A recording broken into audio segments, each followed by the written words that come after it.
Howdy y'all, it's Russell back with Gwinnett Lawns in beautiful, ooh, look at that sky, Atlanta, Georgia. Today is, what is the June 22nd, 2024. It's actually Saturday. It's about 93 degrees or so out. It's going to be 98 tomorrow, be 98 the next day. Loving this summer weather, loving it.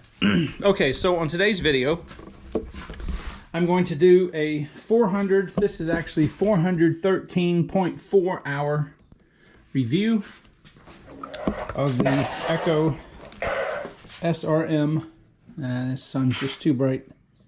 The SRM2620. Now I converted this over to a T model. So really this is now a 2620T, and the only difference between this trimmer and the T is this gear head right here. I replaced this gear head with the T model, and that's the only difference. So how in the world did I get this trimmer to last so long? Well, I got a couple notes here. I'm actually gonna sit down. I just ate a giant turkey burger and some taters, so I'm full. All right, so this trimmer has needed almost nothing. All right, I've done one air filter in its life. It's had 2 spark plugs. It's had 1 fuel filter. It's had the drive shaft pulled out and greased 1 time. I did a video on that so you can see how to do that. And I greased the gear case 2 times in its life. It has had 1 throttle trigger. Somehow I broke it. I have a lanyard. Well, this is not a lanyard. This is more of a, just like an S-clip. This is what I hold the trimmer on the handle with. I always have at least 2 rolls. And I've just got it with these file clips. This is the handiest thing ever. It's got the original carburetor. Never done anything to it. I haven't even adjusted the fuel mixture. I did put the Edge-It Pro on there. And this one's about wore out. You can see how reduced the diameter is. And I've got a Speed Feed 500 head on here. Right there, that has been bulletproofed. I have,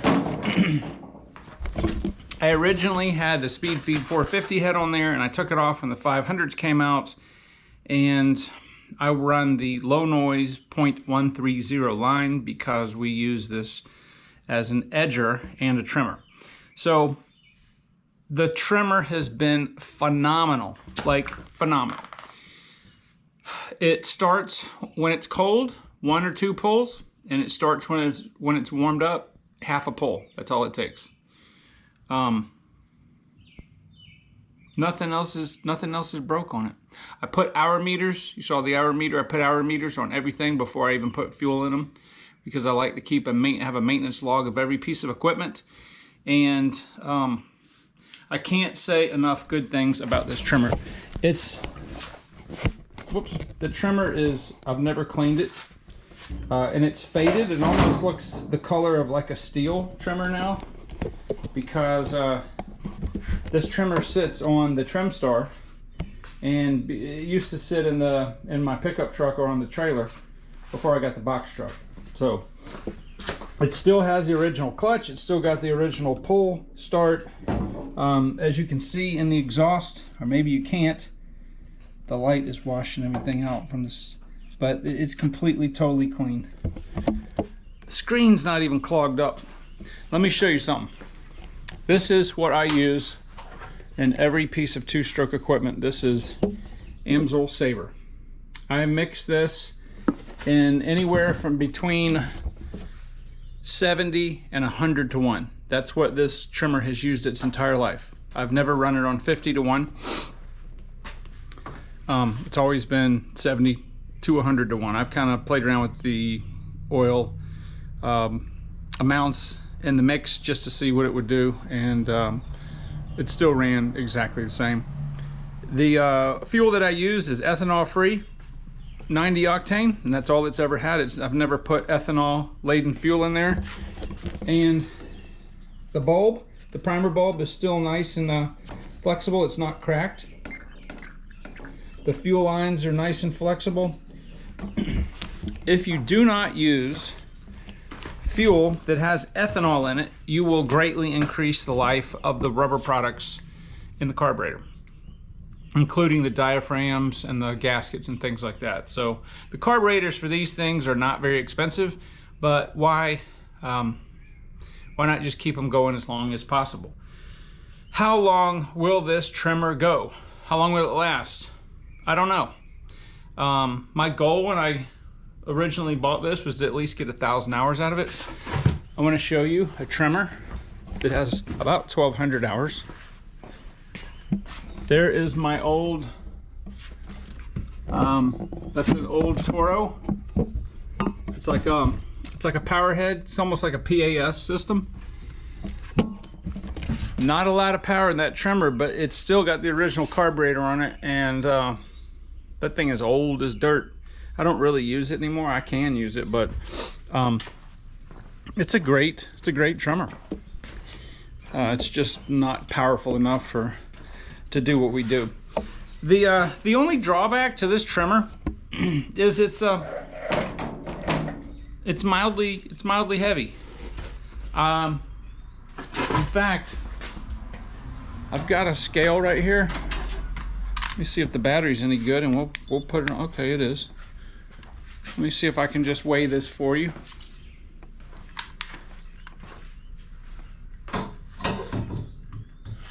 All right, so I've got a scale right there. Let me put this camera right here. I'll just call it out to you.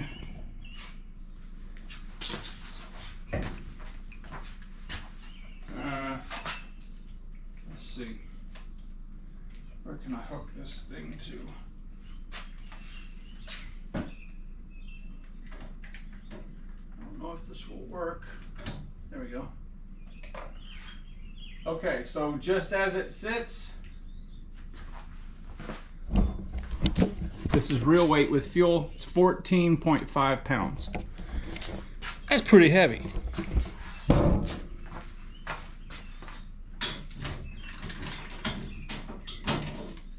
Now I will tell you that this trimmer, I call this trimmer the Chevy 350 of the trimmer world. It is extremely powerful, and I absolutely would not want less power because I need it, because we're trimming and we're spinning that Speed Feed 500 head and we're spinning the .130 line. It would be nice if it was, I believe Echo on the website says it weighs 12 point something pounds, but I don't think that's with fuel. Now there's 2 rolls of line, that adds a little bit, and I don't think that Speed Feed, the Edge Pro weighs much more than the guard that I took off. I think the manufacturers kind of fudge on their numbers a little bit, but so that's actual weight, 14.5 pounds. I would like to try, if I was going to try another trimmer, I would like to try Husqvarna. I know that those are a little lighter than these, but they don't make the Edge Pro for them, so that's a no-go. They make the Edge Pro for the Echo, the Steels, which I'm not going to have a Steel, and I think a Home Light, maybe Ryobi, but Echo and Steel are the 2 main ones. So, but I would like to try Husqvarna because I think they are a little lighter. But completely, totally love that trimmer. In fact, I have another one that is 2620T that Josh uses, and that's on his mower. And I've got a 3020T that is to be used only for super heavy brush clearing and things like that. And that thing is really heavy. I'll do another review on that at some point. I've got a 2620 PAS with the attachments, and we use that all the time for pole saw and for hedge trimming with the long articulated hedge trimmer and the extension that goes on with it. But love that love this trimmer. It's an awesome trimmer. Nothing bad to say about it. So I hope that if you guys are using another brand, just take care of them. I'm pretty sure that most, even Steels with their valves issues and stuff like that, I believe that they'll, you know, if you take care of them, that they'll last. I think the key with this is using the AMSOIL. I have looked inside the cylinder before with the borescope, and the piston, the wall, everything is absolutely perfect.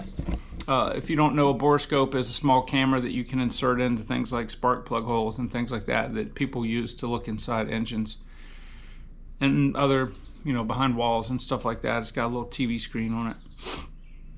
But phenomenal, just phenomenal. Very pleased with it, and I'll probably do another review on it at maybe 500 hours, and then we'll see how it goes after that. But okay, so hopefully this video was informative. I need to edge my yard because I haven't edged it in 2 cuts, and I am already sweating. It's so hot in here, so I got to get it done, and I will talk to you guys on the next video.